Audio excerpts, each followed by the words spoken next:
Al-Ghazali. Nama lengkapnya Abu Hamid Al-Ghazali. Beliau lahir di desa Ghazala, dekat Tus, Iran Utara pada tahun 450 Hijriah. Beliau wafat tahun 505 Hijriah di Tus, Iran Utara. Beliau dididik dalam keluarga dan guru yang zuhud atau hidup sederhana dan tidak tamak terhadap duniawi. Beliau belajar di madrasah Imam Al-Zuwaini. Setelah beliau menderita sakit, beliau beruzlah atau menjauhkan diri dari halayak ramai dengan niat beribadah mendekatkan diri kepada Allah Subhanahu wa taala. Beliau pun kemudian menjalani kehidupan tasawuf selama 10 tahun di Damaskus, Yerusalem, Mekah, Madinah, dan Tus. Adapun jasa-jasa beliau terhadap umat Islam antara lain sebagai berikut. Yang pertama adalah memimpin Madrasah Nizamiyah di Baghdad dan sekaligus menjadi guru besarnya. Yang kedua, mendirikan madrasah untuk calon ahli fikih di Tus. Yang ketiga adalah menulis berbagai macam buku yang jumlahnya mencapai 288 buah mengenai tasawuf, teologi, filsafat, logika, dan fikih. Di antara bukunya yang terkenal yaitu Ihya Ulumuddin yang membahas mengenai masalah-masalah ilmu akidah, ibadah, akhlak, dan tasawuf berdasarkan Al-Quran dan hadis. Dalam bidang filsafat, beliau menulis At-Tahafu atau tidak konsistennya para filsuf. Al-Ghazali merupakan ulama yang sangat berpengaruh terhadap dunia Islam, sehingga beliau mendapat gelar Hujjatul Islam atau bukti kebenaran Islam. Muhammad Ali Pasha lahir di Kawala, Yunani pada tahun 1765 Masehi dan meninggal di Mesir pada tahun 1849 Masehi. Ia adalah seorang keturunan Turki. Sebagai seorang raja, Muhammad Ali Pasha memprioritaskan bidang militer. Ia berpandangan bahwa kekuasaannya hanya dapat dipertahankan dan diperbesar dengan kekuatan militer. Untuk menopang kekuatan militer, maka ia membangun kekuatan ekonomi. Ia berpendapat bahwa di balik kekuatan militer pasti ada kekuatan ekonomi sebagai penyedia biayanya. Untuk membangun kekuatan militer dan kekuatan ekonomi, ilmu-ilmu modern diperlukan sebagaimana yang telah dikenal oleh orang di Eropa. Selain pemikirannya itu, ide dan gagasan Muhammad Ali Pasha yang dinilai inovatif pada zamannya adalah mendirikan sekolah-sekolah modern. Muhammad Ali Pasha memasukkan ilmu-ilmu modern dan sains ke dalam kurikulum di sekolah-sekolah yang ia dirikan. Sekolah-sekolah inilah yang kemudian menjadi sekolah modern di Mesir pada khususnya dan di dunia Islam pada umumnya. Ketika Muhammad Ali Pasha memperkenalkan sistem pendidikan modern, masyarakat Mesir pada saat itu masih menggunakan sistem pendidikan tradisional seperti kutab, masjid, madrasah, dan Jami Al-Azhar atau Universitas Al-Azhar. Ilmu-ilmu yang dikembangkan pada lembaga-lembaga ini hanya ilmu keagamaan saja seperti tafsir, hadis, fikih, dan ilmu tauhid. Muhammad Ali Pasha melihat bahwa lembaga-lembaga tradisional yang sudah ada tentu sulit untuk menerima kurikulum modern ke dalam lembaganya. Oleh karena itu, Muhammad Ali Pasha tidak mengubah lembaga pendidikan tradisional yang sudah ada, tetapi menempuh jalan alternatif dengan mendirikan sekolah-sekolah modern sendiri. Ide dan tindakan Muhammad Pasha yang ditempuh Muhammad Ali Pasha menunjukkan adanya kemajuan pada masanya. Ia berani berbeda dengan merealisasikan pemikiran strategisnya untuk kemajuan umat Islam. Saya akan membacakan tentang Al-Farabi. Nama lengkapnya adalah Abu Nasr Muhammad Ibnu Ta'han Ibnu Uzlaq Al-Farabi. Beliau lahir di Farabi, Transylvania pada tahun 872 Masehi dan meninggal di Damsyik pada tahun 950 Masehi. Beliau merupakan keturunan Turki dan menekuni berbagai bidang ilmu pengetahuan seperti logika, musik, kemiliteran, metafisika, teologi, ilmu alam, dan astronomi. Di antara karyanya yang terkenal, salah satunya adalah Ar-Roya Ahlul Al-Madinah wa Al-Fadilah, yaitu pemikiran tentang penduduk negara utama. Yang kedua ada Rifa'ah Baidawi Rafi Al-Tahtawi atau yang lebih dikenal sebagai Al-Tahtawi. Beliau lahir pada tahun 1801 di Tahtawi, yaitu suatu kota yang terletak di Mesir bagian selatan, dan meninggal pada tahun 1873 di kota Kairo. Al-Tahtawi mulai belajar di Universitas Al-Azhar Kairo pada saat usianya 16 tahun dan menyelesaikan studinya pada tahun 1822 dalam kurun waktu 5 tahun. Beberapa pemikiran tentang pembaruan Islam yang diusungnya yang pertama Ajaran Islam bukan hanya mementingkan kesejahteraan hidup di akhirat belaka, namun juga di dunia. Yang kedua, raja yang cenderung absolut harus dibatasi oleh syariat. Oleh karena itu, raja harus bermusyawarah dengan ulama dan kaum intelektual. Yang ketiga, syariat harus diartikan sesuai dengan perkembangan modern. Yang keempat, para ulama harus mempelajari filsafat dan ilmu pengetahuan modern agar syariat dapat tegak di tengah kehidupan masyarakat modern. Yang kelima, pendidikan harus bersifat universal. Misalnya, wanita harus mendapatkan pendidikan yang setara atau sama dengan pria. Istri menjadi teman dalam kehidupan intelektual dan sosial. Yang keenam, umat Islam harus bersifat dinamis dan meninggalkan sifat statisnya. Saya akan membacakan nama tokoh. Yang pertama itu ada Ibnu Rushd, tahun 520 sampai 595 Hijriah. Nama lengkapnya Abu Al-Walid Muhammad Ibnu Rushd, lahir di Cordova, Spanyol pada tahun 520 Hijriah dan wafat di Marrakesh, Maroko pada tahun 595 Hijriah. Beliau menguasai ilmu fikih, ilmu kalam, sastra Arab, matematika, fisika, astronomi, kedokteran, dan filsafat. Karya-karya beliau antara lain ada kitab Bidayat al-Mujtahid, yaitu mempelajari tentang ilmu fikih. Yang kedua ada Kulliyat fi at-Tib, mempelajari tentang kedokteran.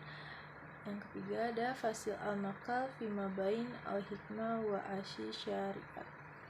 Ibnu Rushd berpendapat antara filsafat dan agama, Islam tidak ada bertentangan, bahkan Islam mengajarkan para pemeluknya untuk mempelajari ilmu filsafat. Yang kedua, saya akan membacakan baru Islam dari Mesir, yaitu ada Jamaluddin Al-Afghani pada tahun 1839 sampai 1897 Masehi. Jamaluddin lahir di Afghanistan pada tahun 1839 dan meninggal dunia di Istanbul tahun 1897. Pada usia 22 tahun, ia telah menjadi pembantu bagi Pangeran Dost Muhammad Khan di Afghanistan. Di tahun 1864, ia menjadi penasehat Sir Ali Khan. Beberapa tahun kemudian, ia diangkat oleh Muhammad Azam Khan menjadi Perdana Menteri. Pada saat menjadi Perdana Menteri, penguasa Inggris telah mulai mencampuri soal politik dalam negeri Afghanistan. Ketika pergolakan terjadi di Afghanistan, maka Jamaluddin memilih untuk melawan golongan yang disokong oleh Inggris. Maka ia merasa lebih aman meninggalkan tanah tempat kelahirannya dan akhirnya menempuh perjalanan ke Mesir. Pemikiran Jamaluddin Afghani tentang pembaruan Islam. 1. Kemunduran umat Islam tidak disebabkan karena Islamnya, melainkan oleh faktor yang terdapat dalam diri umat Islam sendiri. Yang kedua, ada umat Islam harus kembali kepada ajaran Islam yang murni. Islam juga harus dipahami dengan akal serta kebebasan berpikir. 3. Corak pemerintah autokrasi dan absolut harus diganti dengan pemerintah demokratis. Dan 4. Tidak ada pemisahan antara agama dan politik. Mendeskripsikan tentang Al-Kindi. Nama lengkapnya Yakub bin Ishaq Al-Kindi, lahir di Kufah pada tahun 805 Masehi dan wafat di Baghdad pada tahun 873 Masehi. Al-Kindi termasuk cendekiawan muslim yang produktif. Hasil karyanya di bidang filsafat, logika, astronomi, kedokteran, dan ilmu Jawa, politik, musik, dan matematika. Beliau berpendapat bahwa filsafat tidak bertentangan dengan agama, karena sama-sama membicarakan tentang kebenaran. Beliau juga merupakan salah satu filosofi Islam dari Arab. Muhammad Abduh dilahirkan di daerah Mesir Hilir pada tahun 1849 dan wafat pada tahun 11 Juli 1905. Ketika kecil, Muhammad Abdullah belajar di rumah. Ia melanjutkan belajar Al-Quran hingga hafal hingga waktu 2 tahun, hingga kemudian melanjutkan studinya ke Universitas Al-Azhar. Di lembaga inilah Abduh untuk pertama kalinya bertemu dengan Jamaluddin Al-Afghani yang datang ke Mesir dengan jalanannya ke Istanbul. Pada pertemuan itu, Jamaluddin Al-Afghani mengajukan pertanyaan-pertanyaan mengenai arti beberapa ayat Al-Quran. Kemudian Al-Afghani memberikan tafsirannya. Perjumpaan itu menoleh kesan yang baik dalam diri Muhammad Abduh. Ketika Jamaluddin Al-Faghani datang ke Mesir lagi untuk menetap di tahun 1871, Muhammad Abduh menjadi murid yang setia. Studi Abdul Al-Azhar selesai pada tahun 1877 dengan mendapat gelar alim. Setelah itu, ia mulai mengajar pertama di Al-Azhar, kemudian di Darul Ulum dan di rumahnya sendiri. Muqaddimah karya Ibnu Khaldun dan Sejarah Kebudayaan Eropa karangan Guizot. Ketiga buku tersebut diterjemahkan Al-Tahtawi ke dalam bahasa Arab di tahun 1857. Adapun ide-ide pembaruan Muhammad Abduh yang membawa dampak positif bagi pengembangan pemikiran Islam sebagai berikut. Yang pertama, adalah pintu ijtihad masih terbuka lebar bagi umat Islam. Yang kedua, Islam adalah ajaran rasional yang sejalan dengan akal, maka ilmu pengetahuannya menjadi maju. Yang ketiga, kekuasaan negara harus dibatasi oleh konstitusi yang dibuat oleh negara yang bersangkutan. Tentang Ibnu Sina. Nama lengkapnya Abu Ali Al-Husain Ibnu Abdullah Ibnu Sina. Lahir di desa Afshana dekat Bukhara. Wafat dan dimakamkan di Hamazan. Beliau belajar bahasa Arab, geometri, fisika, logika, ilmu hukum Islam, teologi Islam, dan ilmu kedokteran. Pada usia 17 tahun, ia telah terkenal dan dipanggil untuk mengobati Pangeran Samani Nuh bin Mansur. Beliau menulis lebih dari 200 buku, dan di antara karyanya yang terkenal berjudul Al-Qanun fi Al-Atib, yaitu ensiklopedia tentang ilmu kedokteran, dan Al-Shifa, ensiklopedia tentang filsafat dan ilmu pengetahuan. Tentang Sultan Mahmud II. Beliau merupakan pelopor pembaruan di kerajaan Turki Utsmani abad ke-19. Nah, sama dengan di Mesir, yaitu raja. Nah, pembaru Islam di Mesir dipelopori oleh Muhammad Ali Pasha. Sedangkan pembaruan di Turki Utsmani itu dipelopori oleh Sultan Mahmud II. Nah, Sultan Mahmud II melahir pada tahun 1785, wafat pada tahun 1839. Ia mempunyai latar belakang pendidikan tradisional dalam bidang pengetahuan agama dan pengetahuan pemerintahan, sejarah, sastra Arab, sastra Turki, dan juga sastra Persia. Mahmud diangkat menjadi sultan di tahun 1807 dalam usia kira-kira 22 tahun. Pada masa kesultanannya yang pertama, ia disibukkan oleh peperangan dengan usia berakhir pada tahun 1812. Ia juga berhasil memperkecil otonomi daerah, kecuali kekuasaan Muhammad Ali Pasha di Mesir dan satu daerah otonomi lain di. Setelah Sultan Mahmud II berkuasa, pusat pemerintahan kerajaan di Turki Utsmani bertambah kuat.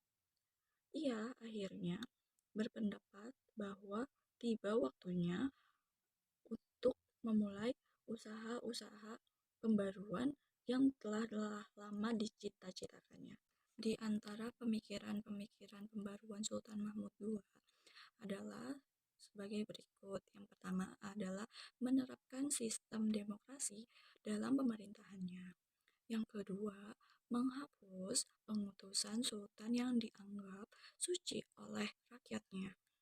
Yang ketiga, memasukkan bidang keilmuan umum ke dalam kurikulum lembaga-lembaga pendidikan madrasah.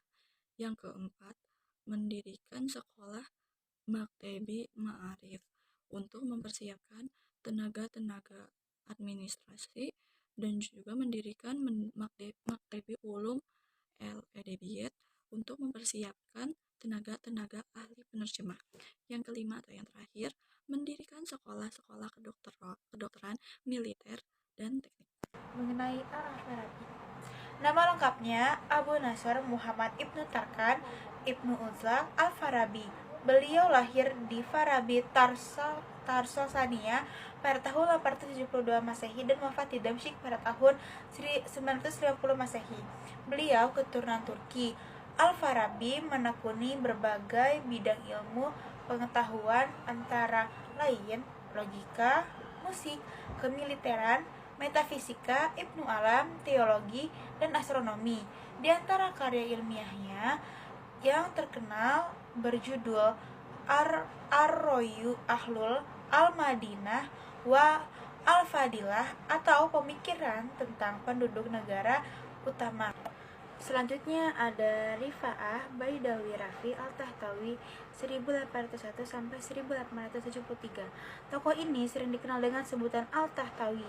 Ia lahir pada tahun 1801 di Tahta, suatu kota yang terletak di Mesir bagian selatan, dengan meninggal di Kairo pada tahun 1873. Al-Tahtawi mulai belajar di Universitas Al-Azhar, Kairo ketika usianya 16 tahun. Ia menyelesaikan di Al-Azhar pada tahun 1822 dalam waktu 5 tahun. Beberapa pemikiran tentang pembaruan Islam yang diusungnya adalah sebagai berikut. Ajaran Islam bukan hanya mementingkan kesejahteraan hidup di akhirat belaka, tetapi juga hidup di dunia. Yang kedua, kekuasaan raja yang cenderung absolut harus dibatasi dengan syariat.